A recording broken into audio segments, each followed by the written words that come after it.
Bismillahirrahmanirrahim. Assalamualaikum warahmatullahi wabarakatuh. Oke teman-teman sekalian, kali ini kita akan membedah tentang hamzah wasol yang unik yang terdapat di surat Al-Ahqaf ayat 4, yakni pada kata fis samawati tuni bi kitab. Kalau dibaca wasol, cara bacanya seperti halnya yang tertulis yakni fis samawati tuni bi kitab. Nah, ketika waqaf di kata fis samawat dan ibtida setelahnya, itu bacanya bukan utuni, tapi dibacanya adalah fis samawat ituni. Kenapa dibacanya ituni bukan utuni? Padahal berdasarkan kaidah kalau huruf ketiganya itu dhammah, maka hamzah wasalnya juga dibaca dhammah.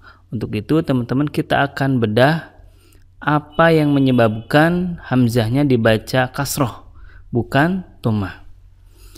Teman-teman sekalian, kata ituni ini sigotnya fi'il amar.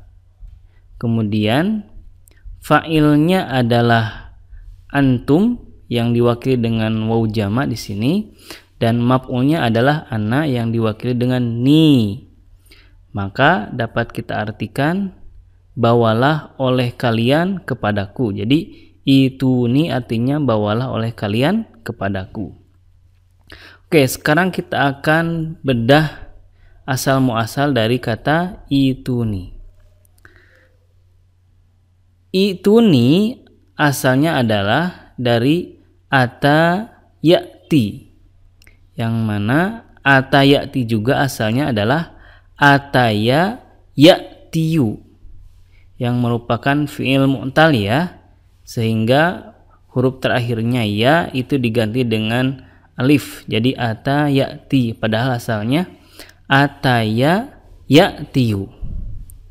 Kemudian ataya ya'tiyu ini sepola atau satu wazan dengan fa'ala yaf'ilu.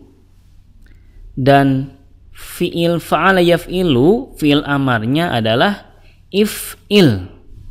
Seperti halnya jalasa yajlisu, fi'il amarnya ijlis gitu ya. Nah, dari if'il ini kita mutobaqohkan dengan ataya ya'tiyu sehingga didapati i'ti gitu ya, sepola dengan if'il. Nah, kalau wazannya itu if'iluni, yang mana fa'ilnya itu antum dan juga ada maf'ulnya ana, sehingga menjadi if'iluni, maka sama dengan i'tiyuni.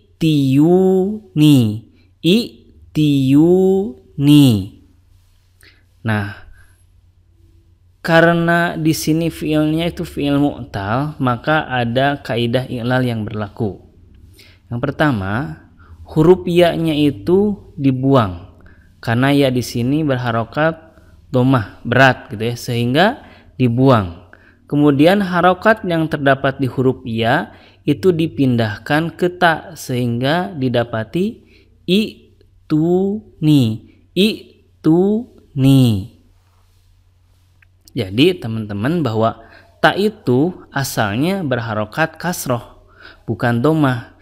Dhammah di sini pindahan dari huruf ya. Kemudian dari i'tuni ini terjadi lagi kaidah ibdal. Kaidahnya adalah apabila ada dua hamzah berurutan, yang kedua itu sukun, maka huruf yang keduanya itu digantikan dengan huruf mad, menyesuaikan dengan harokat sebelumnya.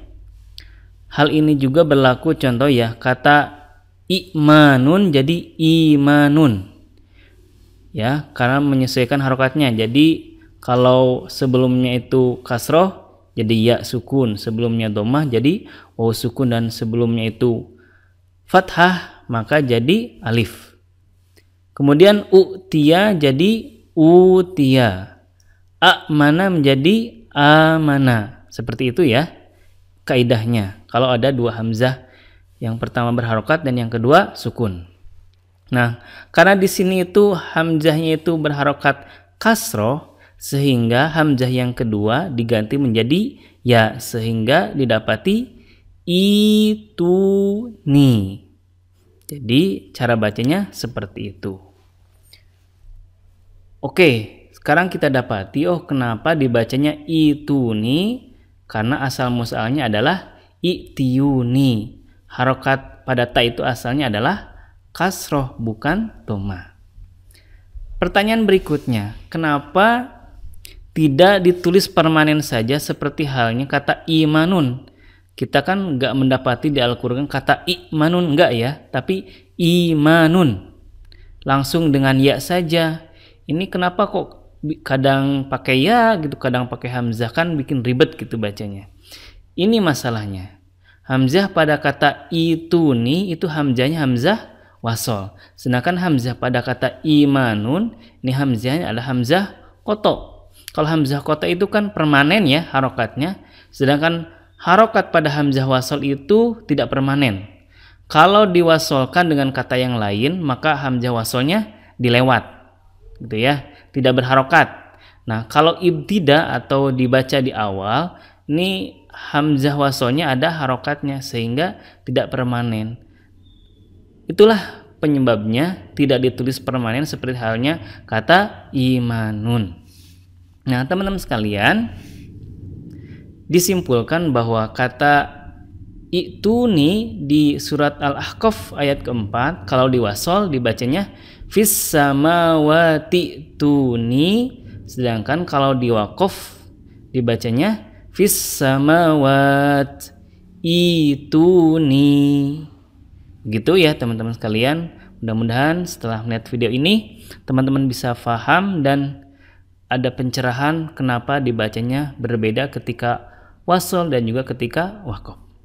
Sekian, wassalamualaikum warahmatullahi wabarakatuh.